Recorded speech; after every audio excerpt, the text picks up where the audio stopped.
पैलवान व गुंड सागर मोहोळकर याच्यावर 4 मार्चला जामखेडमध्ये गोळीबार झाला। तब्बल 7 गोळ्या त्याच्यावर झाडण्यात आल्या। हा गोळीबार साधा सुद्धा नव्हता, अगदी रागातून गोळ्या झाडल्याचे स्पष्ट दिसत होते। छाती, पोट, पाठ, तोंड, गालावर या गोळ्या मारल्या होत्या।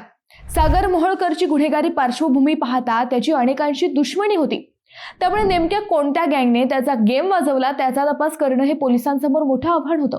अखेर नगरच्या स्थानिक गुन्हे शाखेने या प्रकरणाची काहीशी उकल करण्यात यश मिळवलंय। जामखेडमधून एकाला ताब्यात घेतलंय। गोळीबाराचं कनेक्शन थेट पुण्याच्या निलेश घायवळ गँग पर्यंत जाऊन पोहोचल्याचं सांगितलं जात आहे। नेमकं काय होतं हे सगळं प्रकरण व पोलिसांनी कुणाला ताब्यात घेतलंय हेच आपण या व्हिडिओतून पाहणार आहोत। नमस्कार, मी अद्वैता आणि आपण पाहत आहात अहिल्यानगर लाईव्ह 24, नगरी राजकारणाचं परफेक्ट अनालिसिस। नगर जिल्हा अशांत झालाय। 2026 साल जसं सुरू झालं तसं जिल्ह्यात टोळी युद्ध भडकले। गावठी कट्टेही बाहेर निघू लागलेत। अवघे 1.5 महिन्यात 5 ते 6 वेळा गोळीबार झालाय, त्यात 3घांचा मृत्यूही झालाय। या सगळ्या प्रकारात गावठी कट्ट्यांचा वापर झाला। पोलिसांनी गावठी कट्ट्यांचे माहेरघर समजल्या जाणाऱ्या नेवासा तालुक्यातून 8 दिवसात 5 कट्टे ताब्यातही घेतलेत। या टोळी युद्धाने 4 मार्चला जामखेडही हादरवलं। कुख्यात गुंड सागर मोहोळकर याच्यावर इराणी कॉलनी परिसरात गोळीबार करण्यात आला होता। सायंकाळी 7:30 ते पावणे 8च्या सुमारास सागर मोहोळकरवर दुचाकीवर आलेल्या चौघांनी अंधाधुंद फायरिंग केलं होतं। त्याच्यावर 7 ते 8 गोळ्या झाडल्या होत्या। या घटनेत सागर मोहोळकर गंभीर जखमी झालाय। सुरुवातीला जामखेड, त्यानंतर नगर व आता त्याच्यावर पुण्यात उपचार सुरू आहेत। त्याची प्रकृती अद्यापही चिंताजनक असल्याचं डॉक्टरांचं म्हणणं आहे। या गोळीबारानंतर मात्र जामखेडसह नगर जिल्हा पुन्हा हादरला।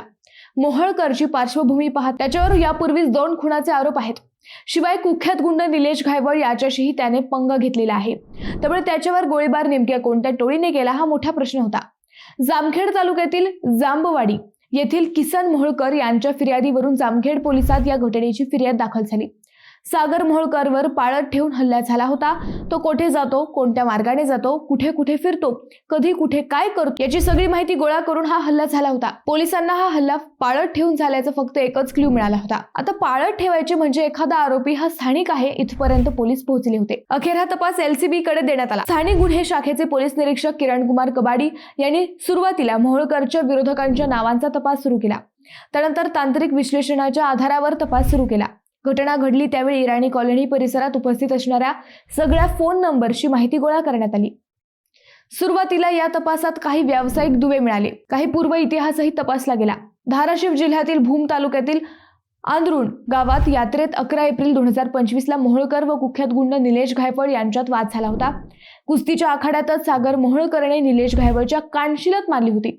या घटनेला 10 महिने झाले, मात्र त्यानंतर घायवळ टोळीने मोहोळकरवर एकदाही हल्ला करण्याचा प्रयत्न केला नव्हता। त्याचं कारण होतं मोहोळकर त्यावेळी जेलमध्ये होता। आता नुकताच तो जामिनीवर बाहेर आला होता। पोलिसांच्या काही गुप्त खबऱ्यांकडून हा गोळीबार पुण्यातील गुंडांनी केल्याचं समोर आलं। त्यासाठी मोहोळकरवर तब्बल महिनाभर पाळत ठेवली गेली होती। मोहोळकर नाशिक कारागृहातून महिन्याभरापूर्वी बाहेर आला होता।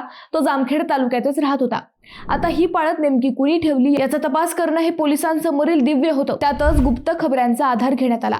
पुण्यातील टोळीच्या कोणी संपर्कात आहे, कोण संदिग्ध वाटतंय याचा तपास सुरू झाला। त्यावेळी पोलिसांना एका स्थानिकावर संशय आला। पोलिसांनी अभिमन्यू महादेव पोते वय 24 राहणार भूतवाडा रस्ता जामखेड याला जामखेड तालुक्यातील जिक्री येथून ताब्यात घेतलं।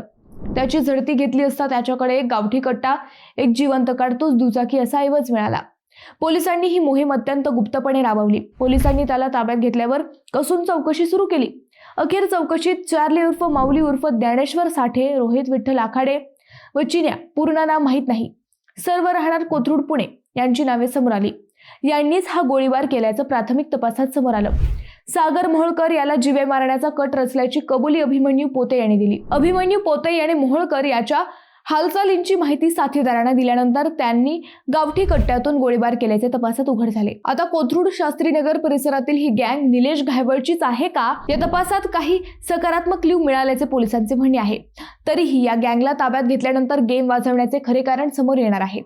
तत्पूर्वी सागर मोहोळकरवर नेमक्या किती कट्ट्यातून गोळीबार झाला हा प्रश्नही अनुत्तरित आहे। पोलिसांच्या प्राथमिक तपासातून हा गोळीबार 2 कट्ट्यातून झाल्याचे समोर आले, परंतु आरोपी 4 असल्याने चौघांनी गोळीबार केलाय का याचा तपास सुरू आहे। पोलीस या तिघांच्या शोधात आहेत. निलेश घायवळ अगोदरच फरार आहे, त्यामुळे मुख्य आरोपी पकडल्यानंतरच या गोळीबाराचं खरं कारण समोर येईल असं सांगितलं जात आहे. मित्रांनो, तुम्हाला हा विषय कसा वाटला हे आम्हाला कमेंट करून नक्की कळवा.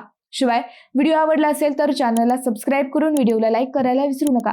पुन्हा भेटू नव्या विषयावर. तोपर्यंत धन्यवाद.